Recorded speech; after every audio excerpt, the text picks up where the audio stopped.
আসসালামু আলাইকুম। আমি সৌদি প্রবাসী। আমি বর্তমানে যে জায়গাতে কাজ করি এখানে 12 মাসই ঠান্ডা থাকে। এটা হচ্ছে নিয়ম সিটি টর্জিনাপুরের পাহাড়ি এলাকা। আপনাদেরকে দেখাবো আজকে আবহাওয়াটা কতটা খারাপ এবং কতটা আকাশটা নিচে নেমে আছে। আপনারা ভিডিওটা যার কাছে যাবেন সবাই দেখবেন। দেখতে পাইতেছেন আজকে আবহাওয়ার মানে কি পরিস্থিতি, মানে মেঘটা এত পরিমাণে, আর যে সামনে কাজ করতেছে তাদেরকে দেখাই যায় না মেঘের কারণে। এটা হচ্ছে আমাদের কাজের কর্মস্থানের সাইটের জায়গা, দেখতেছেন কি পরিমাণে আবহাওয়া খারাপ। এর হচ্ছে আমাদের তারপর ঢালাই যে পাথরগুলো হয় সেই প্ল্যান দেখতে পাইতেছেন। এগুলো বেল্টের সাহায্যে এক জায়গা থেকে আরেক জায়গায়, আরেক জায়গা থেকে আরেক জায়গায় মেটেরিয়াল যায় দেখতে পাইতেছেন।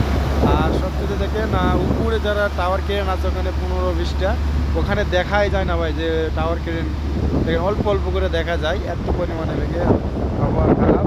এটা হচ্ছে আমাদের কাজের কর্মস্থানের সাইটের জায়গা। আসলে এটা হচ্ছে মনে করলেন যে আমাদের কর্মস্থানের যে জায়গাটা, এখানে মনে করলেন যে অনেক শ্রমিক আমরা কাজ করি। এখানে বর্তমানে আমার কতদিন হয়েছে, আমার 15 মাস শেষ হয়ে 16 মাসে রানিং চলছে। এটা হচ্ছে একটা প্ল্যান্টে কাজ করি।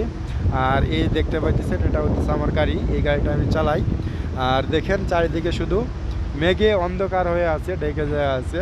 ঠিক আছে, দেখতে পাইতেছেন কি পরিস্থিতি, পাহাড়ের উপরে শুধু মেঘ অন্ধকার হয়ে ঢেকে যায় আছে। ঠিক আছে, তো সবাই ভালো থাকবেন। আর এই ভিডিওটা তো সবাই লাইক কমেন্ট শেয়ার করবেন। সৌদি আরব নিয়ম সিটি, দেখেন পাহাড়ের সুন্দর কি